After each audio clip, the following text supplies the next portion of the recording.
Hello everyone.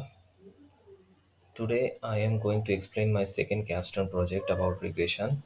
This project is about predicting Yes Bank closing stock price. This project has been done individually by me only. So let's begin. Project summary. As we all know, Yes Bank is a well-known bank in India which provides wide range of services. But since our data set is about closing stock price and it is about the stock prices, so in this project I'll be analyzing the patterns of the data by performing exploratory data analysis. Then I'll be trying to build some models by using machine learning algorithm, which will help me to predict the future closing stock prices. The tools which I have used to mm, complete these projects are such as library num Python libraries, NumPy, Pandas, Matplotlib, Seaborn, linear regression, Lasso, Ridge, ElasticNet, Minmax, Scalar, etc. This is my GitHub link. Problem statement. I have already said that our project is all about predicting the closing price. So first I'll be performing some exploratory data analysis. Then I'll be trying to build couple of machine learning models by which we'll be able to uh, give you the decent estimate about the future stock prices, closing stock prices of Yes Bank. Then these are the packages which I have imported from Python library, then mounted the Google Drive. Then I have loaded the dataset, check the sample dataset, first five sample dataset. This is date, open, high, low, and close, and then check the number of rows and columns in the dataset.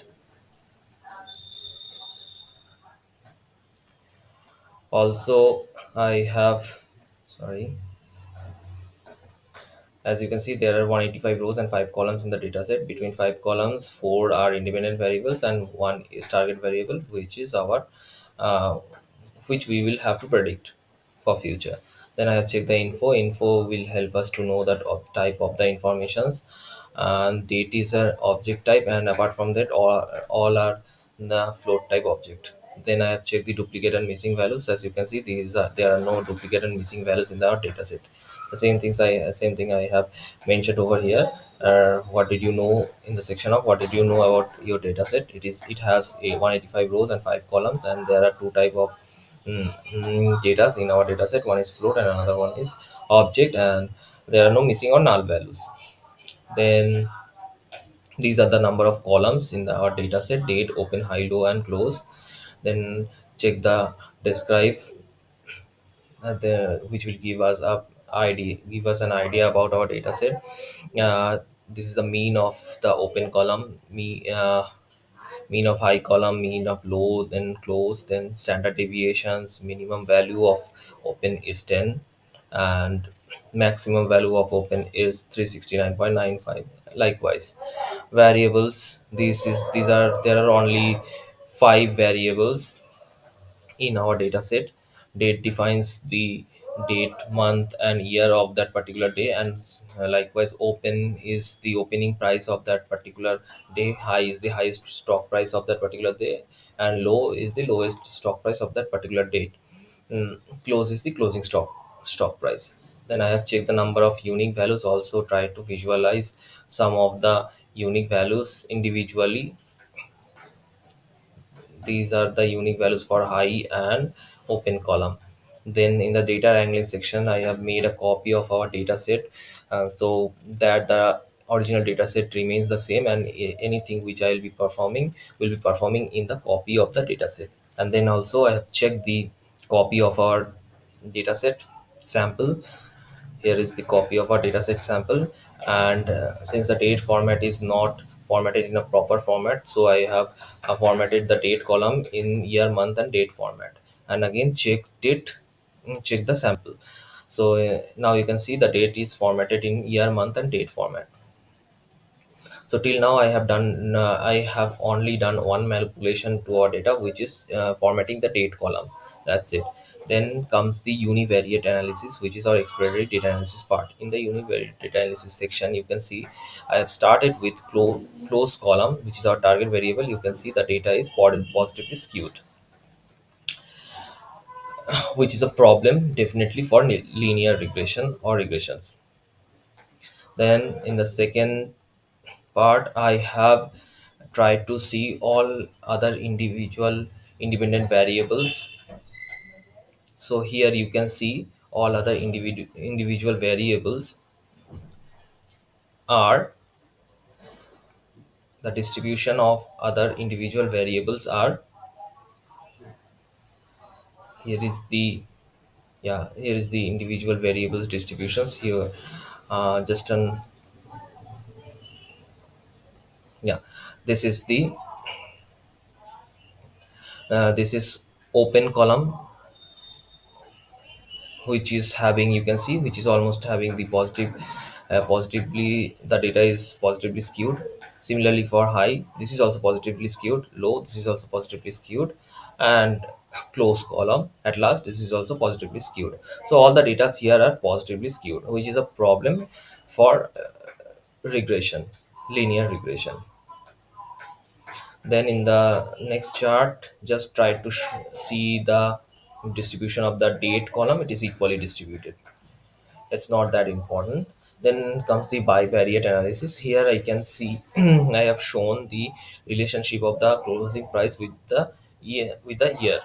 So if I see the year 2016, it is after this year there is a huge rise in the stock prices of Yes Bank, and after 2018 there is a downfall. This is significant downfall, and this downfall, as we all know, due to the most probably the reason would be the fraud case, which involved also the Yes Bank founder, and later he was also arrested. So that could be the most probable reason for this downfall. Then then comes the then comes the relationship with the close column with all other independent variables. This is, you can see, this data is almost linearly correlated or linearly related. We can draw a line. Similarly for close, you can see the correlation is very high. Similarly for high column, similarly for low column, all are having high correlation values. You see that? Yes. Then I have plotted a heat correlation map. Here you can see that close, which is our target variable, is highly correlated to all other independent variables, which is a good sign for linear regression. But at the same time, you can see that low, high, and open column, which are independent variables, they are also highly correlated to each other, which is a problem for linear regression, because linear regression assumes that there is no multicollinearity. So definitely we have to do something to tackle this problem. And then I have uh, shown the pair plot. This is the pair plot. And here comes the feature engineering and data preprocessing. In the feature engineering and data preprocessing section, I have started with visualizing the outliers. So in the with the box plot, with the help of box plot, in the for mm, open column, you can see there are few outliers. So if we transform this data to log10 scale, then the outlier problem and visualize, and then we can clearly see that the outlier problem is disappeared.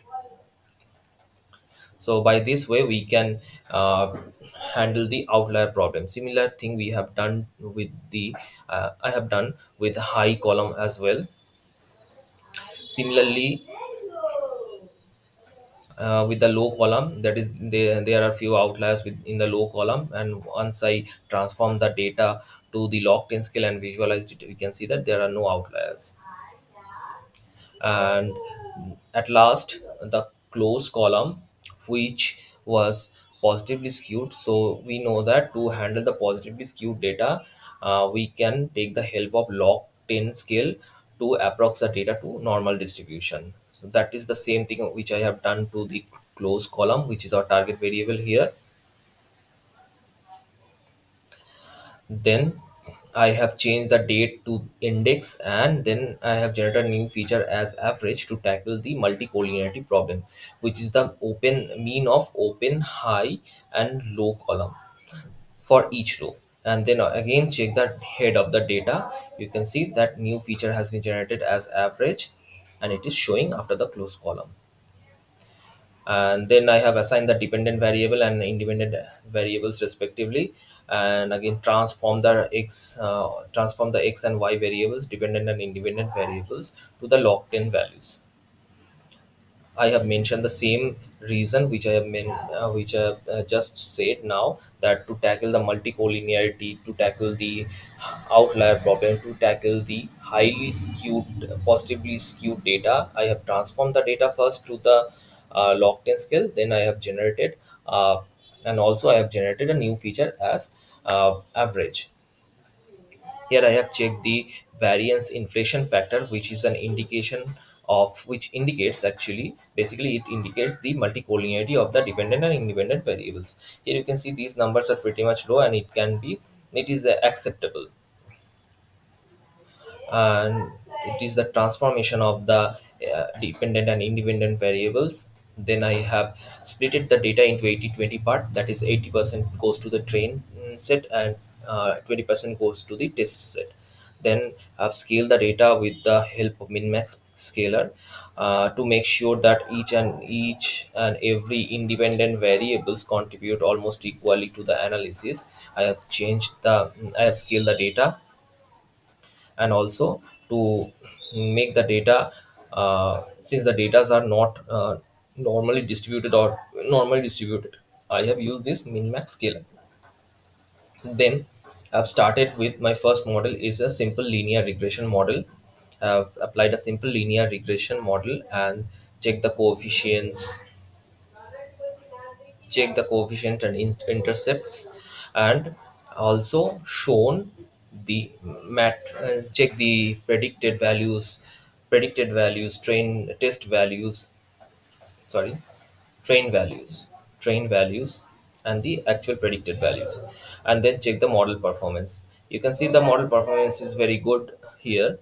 And also then I have checked the homoscedasticity of the actual and the prediction. The data is homoscedastic because they are following the same pattern, almost same pattern, prediction versus actual.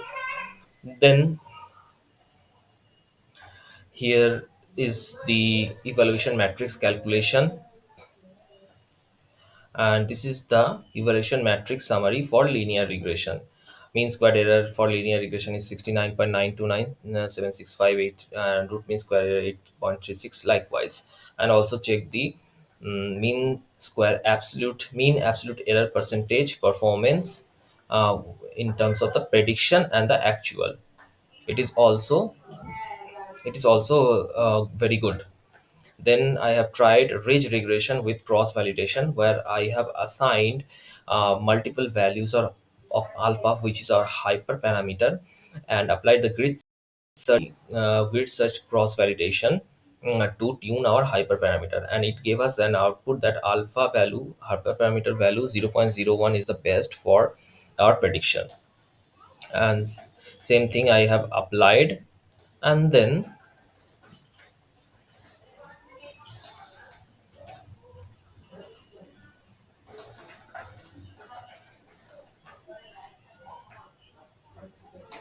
yeah, same thing I have applied, and I have checked the yeah I have checked the model performance. And model performance, you can see here, model is almost performing very good if we compare with the actual and the prediction. Then calculated the evaluation matrices, which are root mean square, mean absolute percentage error, root mean square error, mean absolute error. And you can see the mean squared error for ridge regression is 70.90. Similarly, root mean square is 8.42 likewise. Next, I have similarly checked the mean absolute error percentage performance again, showed the homoscedasticity of the data, they are similar. Then I have tried next regression is a lasso regression. First I have tried the lasso regression without cross validation, that is by assigning a manual value or random value to the alpha, which is zero point 0.1. And here if you come here, uh, you can see that evaluation matrices, these are the evaluation matrices without the implementation of cross validation. You can see these numbers are very much high. Similar thing is can be visualized here. When we see the model performance, you can see that the model is performing very low. There are too much error in the predictions.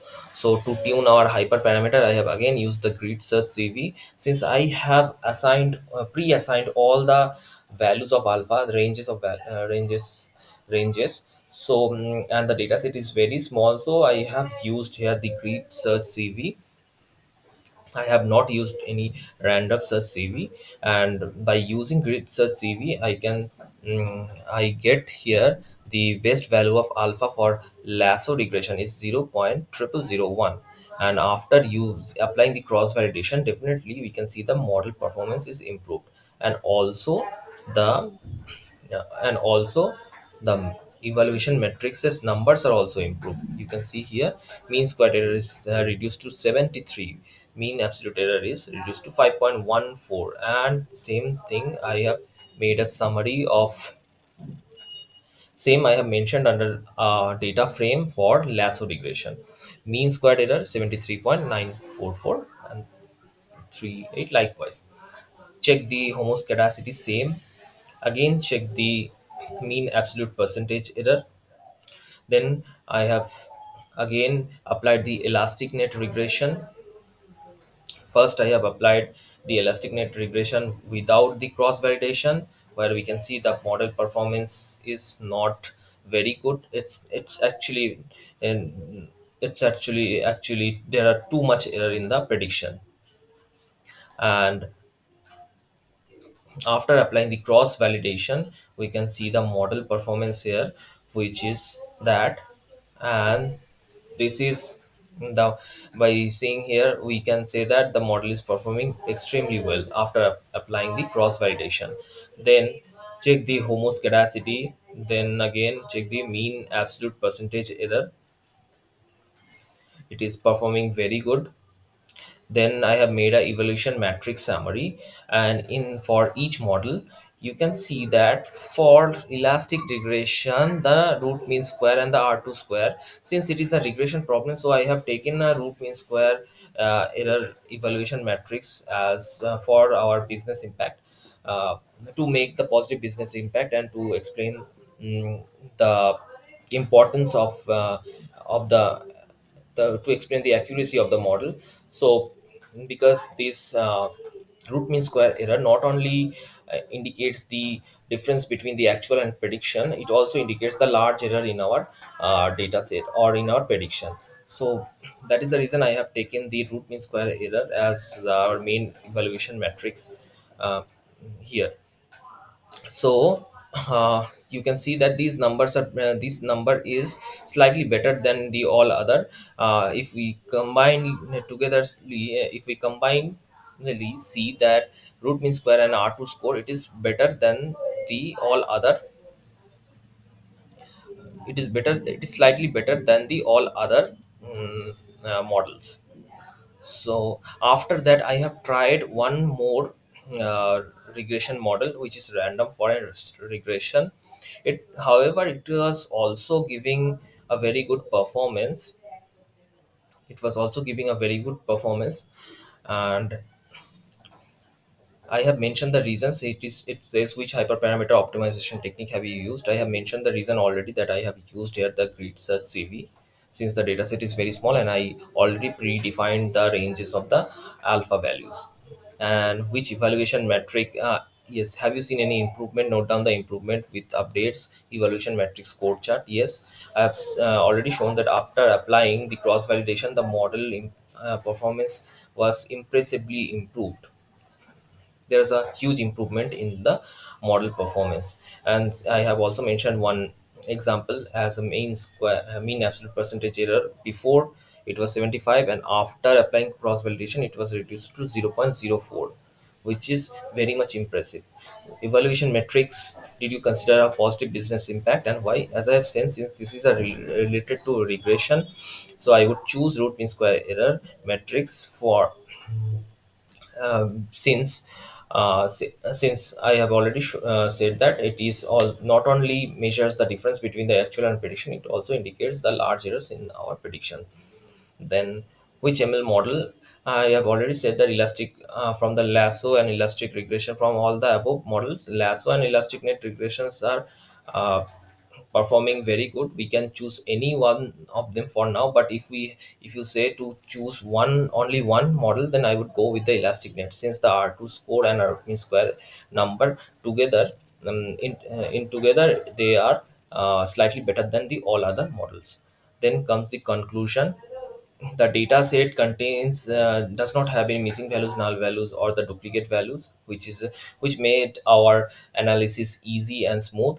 I started with univariate analysis, in which it can be seen that all the variables were positively skewed. In the section of bivariate analysis, it can be seen that all the independent variables are having a linear relationship with the target variable. While analyzing the close price with the data, it can be seen that there was a huge fall in stock prices after 2018. I have mentioned the reason also before. Uh, in the correlation heat map chart, it can be seen that all the variables are highly correlated to each other, which is a problem for linear regression.